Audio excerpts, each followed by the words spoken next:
ಭಟ್ಕಳದಲ್ಲಿ ಸಾಗರ ರಸ್ತೆಯ ಶ್ರೀ ಗುರು ಸುಧೀಂದ್ರ ಕಾಲೇಜು ಮೈದಾನದಲ್ಲಿ ನಡೆಯುತ್ತಿರುವಂತಹ ಅಂತರ್ ಜಿಲ್ಲಾ ಮಟ್ಟದ ಕಬಡ್ಡಿ ಪಂದ್ಯಾವಳಿಯಲ್ಲಿ ಉಡುಪಿ ತಂಡವನ್ನ ಮಣಿಸಿದಂತ ಪರಶುರಾಮ ತಂಡ ವಿಜಯಿಯಾಗಿದೆ.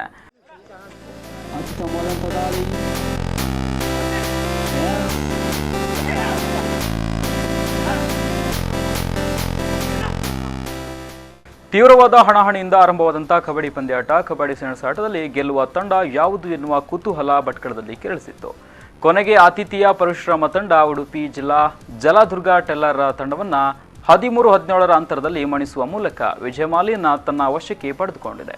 ಉಡುಪಿಯ ಜಲದುರ್ಗ ತಂಡವು ಉಚ್ಚಿಲ ಮಹಾಲಕ್ಷ್ಮಿ ತಂಡವನ್ನ ಮಣಿಸಿದ್ರೆ ಭಟ್ಕಳದ ತಂಡ ಮತ್ತು ಪರಶುರಾಮ ತಂಡಗಳು ಸೆಮಿಫೈನಲ್ ಪ್ರವೇಶಿಸಿ ಫೈನಲ್ಗೆ ಲಗ್ಗೆಯಿಟ್ಟಿತು.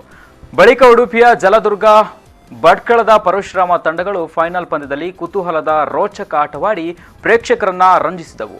ಫೈನಲ್ ಸೇರಿ ಎಲ್ಲಾ ಪಂದ್ಯಗಳು ರೋಚಕತೆಯನ್ನ ತಲುಪಿದ್ದು ಪ್ರೇಕ್ಷಕರ ಕೂಗಾಟ ಮುಗಿಲು ಮುಟ್ಟಿತ್ತು. ವಿಜಯಶಾಲಿಯಾದಂಥ ಗೆದ್ದ ಪರಶುರಾಮ ತಂಡದ Manoj Naik best allrounder, best coacher ಆಗಿ ವಿಶ್ವನಾಯ್ಕ್, ಜಲದುರ್ಗ ತಂಡದ ವಿಕ್ರಾಂತ್ ಬೆಸ್ಟ್ ರೈಡರ್ ಪ್ರಶಸ್ತಿಯನ್ನ ಪಡೆದುಕೊಂಡಿದ್ದಾರೆ.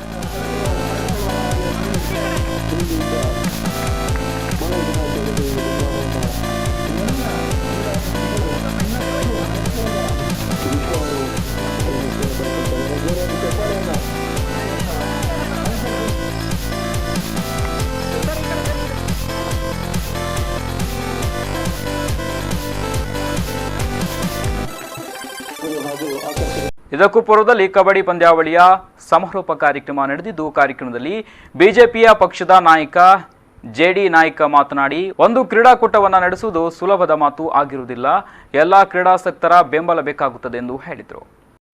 ಕ್ರೀಡಾ ಪಂದ್ಯಾವಳಿ ಮಾಡಬೇಕಂದ್ರೆ ತಾಕತ್ತು ಶಕ್ತಿ ಬೇಕಾಗುತ್ತೆ. ಅದು ಭಟ್ಕಳ ನಗರದಲ್ಲಿ ಪ್ರೀತಿಯಿಂದ ಶಾಂತಿಯುತ ಮಾಡಬೇಕಂತ ಹೇಳಿದ್ರೆ ಬಹಳ ಕಷ್ಟ. ಅದು ನಿಮ್ಮೆಲ್ಲರ ಸಹಕಾರದಿಂದ ನೀವಿಷ್ಟೆಲ್ಲ ಜನ ಏನು ಇವತ್ತು ಶಾಂತಿಯುತವಾಗಿ ಸಹಕಾರ ಕೊಟ್ಟದ್ರಿಂದ ಇಷ್ಟು ಶಾಂತಿಯಿಂದ ಪ್ರೀತಿಯಿಂದ ವಿಶ್ವಾಸದಿಂದ ಕಬಡ್ಡಿ ಟೂರ್ನಮೆಂಟ್ ಮಾಡಲಿಕ್ಕೆ ಅನುಕೂಲ ಆಗಿದೆ. ನಾನು ಕಬಡ್ಡಿ ನಮ್ಮ ಹರೀಶ್ ನಾಯ್ಕರು, ನಾನು ಒಂದೇ ಊರಿನವರು. ಹರೀಶ್ ನಾಯ್ಕರು ಹುಟ್ಟಿದ್ದು, ನಾನು ಹುಟ್ಟಿದ್ದು ಹಡೇನೂರಲ್ಲಿ, ಭಟ್ಕಳ ತಾಲೂಕಿನ ಹಡೇ ಗ್ರಾಮದಲ್ಲಿ.